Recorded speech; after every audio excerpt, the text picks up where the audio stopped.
नमस्कार and welcome friends. मैं सूरज और मैं इस चैनल में आप लोग का अभिनंदन करता हूँ। फ्रेंड्स, हम लोग इंडियन पॉलिटी की पढ़ाई कर रहे थे और हम लोग करीब 60-70 क्वेश्चन तक देख चुके थे। 67 क्वेश्चन तक हम लोग का हो चुका था। आज हम लोग 68 नंबर क्वेश्चन से चलेंगे। तो देखिए, आज मैं 15 क्वेश्चन रखा हूँ आप लोग के लिए टेस्ट सीरीज में। आप लोग का जितना भी मार्क्स है अपना स्कोर कमेंट बॉक्स में ज़रूर लिखें। देखिए, 15 में यदि आपके 10 भी आ जाते हैं या 8 भी आ जाते हैं तो सोचिएगा आपका तैयारी ठीक है। यदि 15 में से 8 से अगर आपका मार्क्स कम आ रहा है तो आपको हार्ड वर्क करने की ज़रूरत है, बहुत ही ज़्यादा। तो चलिए अपना स्कोर आप लोग नापिए। तो हम लोग क्वेश्चन पर आते हैं। देखिए, ये क्वेश्चन आपका 68 नंबर से स्टार्ट है। भारत के संविधान के निम्नलिखित अनुसूची में से कौन सा नया राज्य बनाने के लिए संशोधित किया जाना है?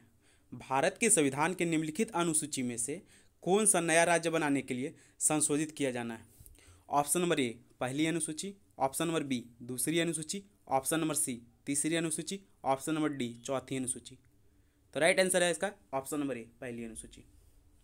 देखिए, बोल रहा है राज्य से रिलेट जो बनता है नया राज्य, ये सब पहली अनुसूची में है। संघ और राज्य क्षेत्र, ये दो वर्ड हमेशा याद रखिए, बहुत इंपॉर्टेंट है। देखिए, यहाँ मैं आपको नोट्स में दे दिया हूँ। संघ और राज्य क्षेत्र, क्या मैं बोल रहा हूँ? संघ और राज्य थे, संघ और राज्य क्षेत्र दोनों पहली अनुसूची में आता है, बहुत भी आई है। चलिए अब हम लोग नेक्स्ट क्वेश्चन की ओर चलते हैं। अगला क्वेश्चन है, भारत का संविधान भारत के सुप्रीम कोर्ट को केंद्र और राज्यों के बीच विवादों का निर्णय किस क्षेत्र के तहत लेने का अधिकार देता है? ऑप्शन नंबर ए अपीलीय न्यायाधिकार, ऑप्शन नंबर बी वास्तविक न्यायाधिकार, ऑप्शन नंबर सी सलाहकार न्यायाधिकार, ऑप्शन नंबर डी रीट न्यायाधिकार। इसका राइट आंसर है ऑप्शन नंबर बी वास्तविक न्यायाधिकार। तो आप याद रखिएगा, सुप्रीम कोर्ट को जो केंद्र और राज्य के बीच विवाद जो भी होता है उस पर जो सलाह देता है वास्तविक न्यायाधिकार देता है। देखिए, ये मेंस का क्वेश्चन आपका सीजीएल मेंस का है। चलिए अब हम लोग नेक्स्ट क्वेश्चन की ओर बढ़ते हैं। अगला क्वेश्चन है, इनमें से कौन सा राष्ट्रपति चुनाव के लिए चुनावी कॉलेज का हिस्सा है लेकिन उसकी अपील के लिए कार्रवाई में भाग नहीं लेता है? बोल रहा है कि राष्ट्रपति चुनाव के लिए कॉलेज में हिस्सा ले सकता है लेकिन अपील नहीं कर सकता, अपील में भाग नहीं सकता। तो इसका राइट आंसर है option number C, right answer 70 का सी, राइट आंसर। अगला क्वेश्चन आपका, स्वर्ण सिंह समिति ने किसकी सलाह दी है? ऑप्शन नंबर ए राज्य स्तरीय चुनाव आयोग का संविधान, ऑप्शन नंबर बी पंचायती राज में सुधार, ऑप्शन नंबर सी भारतीय संविधान में मौलिक कर्तव्यों को शामिल करना, ऑप्शन नंबर डी हिमालय और पारिदीपीय नदी का अंतक्रिया। इसका राइट आंसर है ऑप्शन नंबर सी। देखिए, स्वर्ण सिंह समिति जो था ना, वो मौलिक कर्तव्य को बोला था जोड़ने। किसको बोला था जोड़ने? मौलिक कर्तव्य को। आप ध्यान रखिएगा, स्वर्ण सिंह समिति जो रिलेटेड करता मौलिक कर्तव्य करता, और दोनों में बहुत डिफरेंस है। मौलिक अधिकार आपका अलग है और मौलिक कर्तव्य अलग है। मौलिक अधिकार आपका किसमें था? अनुच्छेद 12 से 35 में, भाग 3 में। अब मौलिक कर्तव्य जो है भाग 4A में, याद रखिएगा कितना में? भाग 4A में। नोट कीजिएगा, बहुत इंपॉर्टेंट है। किसमें? 4A में। देखिए, आपका नोट्स भी बना दिया इसमें। बोल रहा है 1976 में कांग्रेस पार्टी ने आंतरिक आपातकाल 1975 से 77 के संचालन के दौरान मौलिक कर्तव्य आवश्यकता और आवश्यकता के बारे में सिफारिश करने के लिए सरदार स्वर्ण सिंह समिति, देखिए सरदार स्वर्ण सिंह समिति की स्थापना की। इसने जोर दिया कि नागरिकों को सचेत होना चाहिए कि अधिकार के अलावा उनके पास कुछ कर्तव्य है। केंद्र सरकार ने इन सिफारिश को स्वीकार कर लिया और 1976 में, देखिए ये डेट बहुत इंपॉर्टेंट है, बहुत इंपॉर्टेंट, 1976 में 42वां संविधान संशोधन अधिनियम को अधिनियमित किया।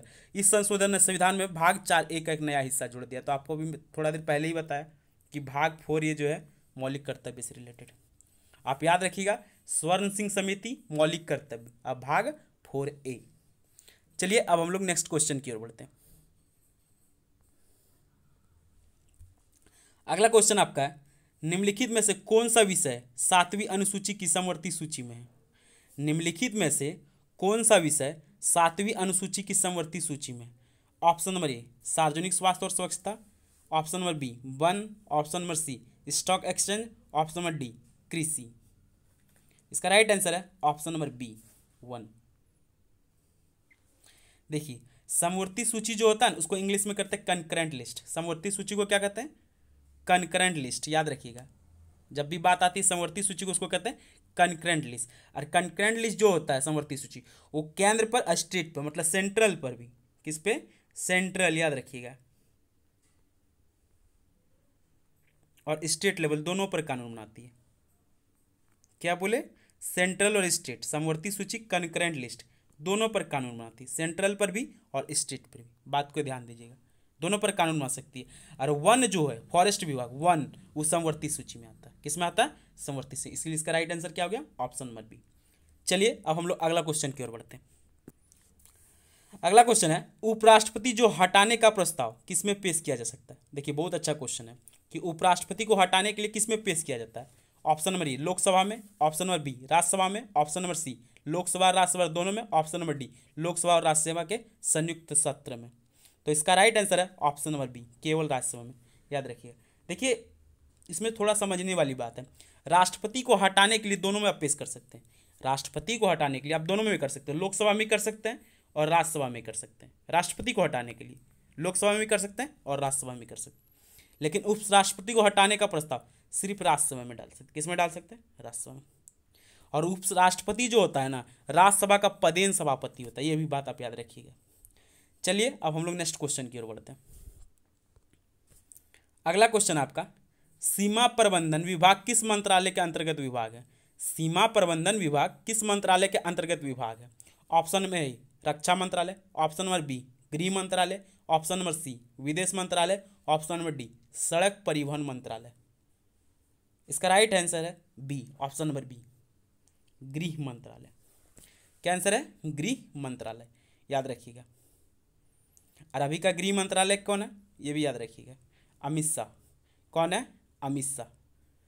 बात को रखिए, करंट पूछ भी देता है, कौन है अभी, अमित शाह। बात ध्यान रखिए, गृह मंत्रालय पूछ सकता है करंट में। चलिए अगला क्वेश्चन की ओर हम लोग बढ़ते हैं। अगला क्वेश्चन है, क्षेत्रफल के हिसाब से भारत की सबसे बड़ी लोकसभा कौन सी है। Option number A Arunachal Pradesh, option number B Ladakh, option number C Barmer, option number D Kutch. इसका राइट आंसर है ऑप्शन नंबर बी लद्दाख। देखिए सबसे बड़ा जो था ना आपका क्षेत्रफल के नाम से लोकसभा जो है लद्दाख में ही है। 5 सबसे बड़ी लोकसभा है, 5, उसमें सबसे पहला आपका आता है लद्दाख। देखिए लद्दाख का कितना दिया है, 1,73,266 वर्ग किलोमीटर है लद्दाख का क्षेत्रफल। फिर आता है बाड़मेर का, उसका 71,601 वर्ग किलोमीटर। फिर आता है कच्छ का, उसका 41,644 वर्ग किलोमीटर।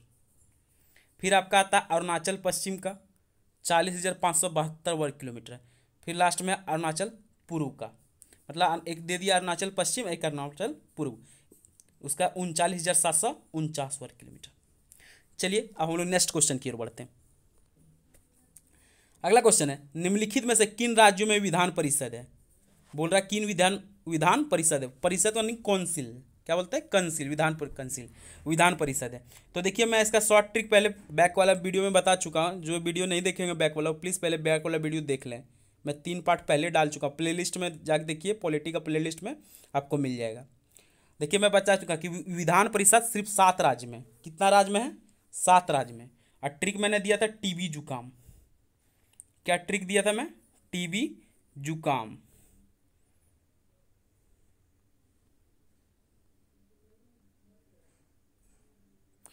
टीबी जुकाम ट्रिक था हम लोग का। तो देखिए सबसे पहले उत्तर प्रदेश, तो देखिए यू से उत्तर प्रदेश आने की इसमें है। फिर बिहार आने की बी से बिहार है। छत्तीसगढ़, देखिए छत्तीसगढ़ सी कहीं है, नहीं है, आने की ऑप्शन नंबर सी 3 राइट है आपका, छत्तीसगढ़। समझ, ए से आंध्र प्रदेश होता है, एम से महाराष्ट्र होता है, के से कर्नाटक होता है, यानी छत्तीसगढ़ आपका विधान परिषद नहीं है। तो शॉर्ट ट्रिक याद रखिएगा, टीबी जुकाम आपको याद रह जाएगा। चलिए हम लोग नेक्स्ट क्वेश्चन की ओर बढ़ते हैं। देखिए इसमें पूछ क्या रहा था, निम्नलिखित में से कौन सा राज्य में विधान परिषद है। तो छत्तीसगढ़ आपका विधान परिषद नहीं है, क्योंकि टीबी जुकाम में देखिए छत्तीसगढ़ ने, बाकी यानी 1 2 4 है। तो देखिए 1 2 4 किस में है, डी में। इसका आंसर हो गया option number D right answer. बात याद रखिएगा, ये छत्तीसगढ़ में बताया कि छत्तीसगढ़ में नहीं है, ठीक है, आप समझ गए होंगे। चलिए अब लोग आगे बढ़ते हैं। अगला क्वेश्चन आपका, निम्नलिखित में से कौन सा आपदा प्रबंधन अधिनियम 2005 के तहत गठित राष्ट्रीय आपदा प्रतिक्रिया निधि का संचालन करता है। ऑप्शन नंबर ए प्रधानमंत्री, ऑप्शन नंबर बी केंद्रीय गृह मंत्री, ऑप्शन नंबर सी केंद्रीय संसदीय कार्य मंत्री, ऑप्शन नंबर डी केंद्रीय वन और पर्यावरण मंत्री। तो इसका राइट आंसर है ऑप्शन नंबर बी गृह मंत्री। देखिए आपदा उपदा से जो भी रिलेटेड है ना, राष्ट्रीय आपदा, ये सब गृह मंत्री के अंतर्गत आता है, इसलिए याद रखिएगा केंद्रीय गृह मंत्री। और अभी का केंद्रीय गृह मंत्री कौन है? अमित शाह। चलिए हम लोग नेक्स्ट क्वेश्चन की ओर बढ़ते हैं। अगला क्वेश्चन आपका, इनमें से कौन सा कर केंद्र सरकार द्वारा विशेष रूप से लगाए करों में से एक है और भारत के संविधान की 7वीं अनुसूची की संघ सूची में उल्लेख किया गया? ऑप्शन नंबर ए निर्यात कर, ऑप्शन नंबर 2 समाचार पत्रों में विज्ञापन पर टैक्स, ऑप्शन नंबर सी 3 कृषि आय पर टैक्स, ऑप्शन नंबर 4 बिजली की खपत या बिक्री पर टैक्स। तो देखिए इसका राइट आंसर है ऑप्शन नंबर सी, ये कर दो। क्योंकि देखिए क्वेश्चन पूछ क्या रहा था, संघ यानी कि कंकरेंट लिस्ट। अभी थोड़ा देर पहले मैं बताया कंकरेंट लिस्ट, संघ सूची जिसको कहते हैं। तो देखिए एक निर्यात कर आता है और दूसरा समाचार पत्रों में विज्ञापन पर टैक्स, यही दोनों आता है। तो इसके लिए 1 2 आंसर नंबर सी राइट होगी। ये होता है कृषि आय पर टैक्स, कृषि आय पर टैक्स और बिजली की खपत, ये दोनों जो था आपका कृषि आय और बिजली की खपत, ये राज्य सरकार द्वारा लागू किया जाता है। किसके द्वारा आप लागू करने जगह? राज्य सरकार द्वारा। बहुत इंपॉर्टेंट है, ध्यान रखिएगा। चलिए अब हम लोग नेक्स्ट क्वेश्चन की ओर चलते हैं। अगला क्वेश्चन है, भारतीय संविधान द्वारा दिए गए निम्नलिखित मौलिक अधिकारों के कारण गैर अनुदान अल्पसंख्यक संस्थान को आरटीआई अधिनियम के दायरे से बाहर रखा गया है। ऑप्शन नंबर ए है अनुच्छेद 16, option number B 19(1), option number C अनुच्छेद 29, ऑप्शन नंबर डी 30(1). इसका राइट है आंसर है ऑप्शन नंबर डी 30(1) अनुच्छेद। देखिए एक क्वेश्चन कभी और इसमें कर सकता है। देखिए क्या था कि आरटीआई का अधिनियम के दायरे से बाहर रखा गया, तो आप याद रखिए 30(1) को बाहर रखा गया। और 30 में क्या था? मौलिक अधिकार में आपको बताया हूं कि 29-30 में था अल्पसंख्यक वाला। क्या था? अल्पसंख्यक वाला। और आरटीआई का कभी कभी फुल फॉर्म पूछ देता है, आरटीआई। तो आरटीआई का फुल फॉर्म याद रखिएगा, राइट टू इन्फॉर्मेशन। आरटीआई का क्या फुल फॉर्म होता है? Right to information. नोट कर लीजिए, बहुत इंपॉर्टेंट है, राइट टू इन्फॉर्मेशन। चलिए नेक्स्ट क्वेश्चन की ओर बढ़ते हैं। अगला क्वेश्चन है आपका, भारत के निर्वाचन आयोग के चुनाव से कौन सा चुनाव संबंधित नहीं है? बोल रहा भारत के निर्वाचन आयोग के चुनाव से कौन सा चुनाव संबंधित नहीं है? ऑप्शन नंबर ए राष्ट्रपति, ऑप्शन नंबर बी उपराष्ट्रपति, ऑप्शन नंबर सी राज्य की पंचायत और नगर पालिकाएं, ऑप्शन नंबर डी उपरोक्त सभी। इसका राइट आंसर है ऑप्शन नंबर सी राज्य की पंचायत और नगर पालिकाएं। चलिए एक बात और इसमें हम लोग समझते हैं। चुनाव आयोग जो होता है ना, चुनाव आयोग में संसद, राज्य विधायिका, राष्ट्रपति और उपराष्ट्रपति के चुनाव के अधीक्षण, दिशा और नियंत्रण की शक्ति होता है, याद रखिएगा। और ये चुनाव आयोग में से कौन सा चुनाव संबंधित नहीं है बोल रहा है, तो सिर्फ राज्य का पंचायत और नगर पालिका, ये नहीं आपका आता है। उपराष्ट्रपति तो आता है चुनाव आयोग में, राष्ट्रपति भी आता है, उपराष्ट्रपति राष्ट्रपति दोनों आता है, लेकिन ये जो है ना पंचायत, ये सब नहीं आता। ठीक है, ध्यान रखिएगा। चलिए अब हम लोग नेक्स्ट क्वेश्चन की ओर बढ़ते हैं। अगला क्वेश्चन है आपका, संविधान का अनुच्छेद 123 किससे संबंधित है? 123 किससे संबंधित? तो इतने बार ये क्वेश्चन रिपीट हुआ है, आपको तो याद हो जाना चाहिए। नहीं याद होता है फिर फॉल्ट है आप में। इतना बार ये क्वेश्चन आया, देखिए कितना इंपॉर्टेंस है। 3 वीडियो में पीछे में आ चुका है। 123 अध्यादेश की शक्ति, ऑप्शन नंबर ए राइट, राष्ट्रपति का अध्यादेश। आप अध्यादेश क्या होता है मैं पहले भी समझा चुका, एक बार फिर बता देता हूँ। अध्यादेश क्या होता है कि अगर राष्ट्रपति चाहे तो अपने दम पर अकेले कानून बना सकते हैं। कौन सा अनुच्छेद के तहत? 123 के अनुच्छेद के तहत, उसी को अध्यादेश कहते हैं। प्रायः तो देखिए कानून कैसे बनता है, कोई भी बिल लोकसभा में पास होता है, फिर लोकसभा ट्रांसफर करता है राज्यसभा को, फिर राज्यसभा ट्रांसफर करता है राष्ट्रपति के पास, राष्ट्रपति उस पर मोहर लगा देता है, साइन दे देता है, तो बिल तैयार हो जाता है, वो कानून बन जाता है, एक्ट हो जाता है। लेकिन यदि राष्ट्रपति चाहे तो उसको ताकत है, शक्ति मिलता है प्रदान 123 के तहत, अनुच्छेद 123 के तहत वो अकेला कानून बना सकता है। बात को ध्यान रखें। चलिए हम लोग का लास्ट क्वेश्चन है, देखिए लास्ट क्वेश्चन, राष्ट्रपति पूरे देश में या इसके किसी भी हिस्से में अनुच्छेद 352 के तहत राष्ट्रीय आपातकाल किस स्थिति में घोषित कर सकते हैं? ऑप्शन नंबर ए बाह्य आक्रमण, ऑप्शन नंबर बी सशस्त्र विद्रोह, ऑप्शन नंबर सी आंतरिक शक्ति, ऑप्शन नंबर डी 1 और 2 दोनों। तो देखिए इसका राइट आंसर है ऑप्शन नंबर डी 1 और 2 दोनों। यानी कहने का मतलब देखिए, सबसे पहले देखिए राष्ट्रीय आपातकाल, ये क्वेश्चन कभी कभी करता है कि राष्ट्रीय आपातकाल कौन सा अनुच्छेद में आता है, तो आप याद रखिए राष्ट्रीय आपातकाल जो है आर्टिकल 352 में आता है। राष्ट्रीय आपातकाल आर्टिकल 352 में आता है, ठीक है। दूसरा बात बोल रहा है राष्ट्रीय आपातकाल किस स्थिति में लोग घोषित करता है, राष्ट्रपति किस अब स्थिति में कौन सा कारण समस्या आ जाता है जो राष्ट्रीय आपातकाल घोषित करता है। तो याद रखिए बाह्य आक्रमण आ जाएगा, कोई बाहर से अगर हमला कर दे तो। सशस्त्र विद्रोह, आर्मी, नेवी, एयरफोर्स, सशस्त्र विद्रोह अगर कोई करता है उसमें भी होगा। देखिए आंतरिक शांति भी पहले था, आंतरिक शांति भी था लेकिन उसको हटा दिया गया। देखिए यहाँ 44वें संविधान संशोधन 1978 के तहत, इसको जरूर याद रखिएगा, बहुत इंपॉर्टेंट है। VBI 44वें संविधान संशोधन 1978 के तहत आंतरिक अशांति शब्द को हटाकर सशस्त्र विद्रोह शब्द को जोड़ा गया।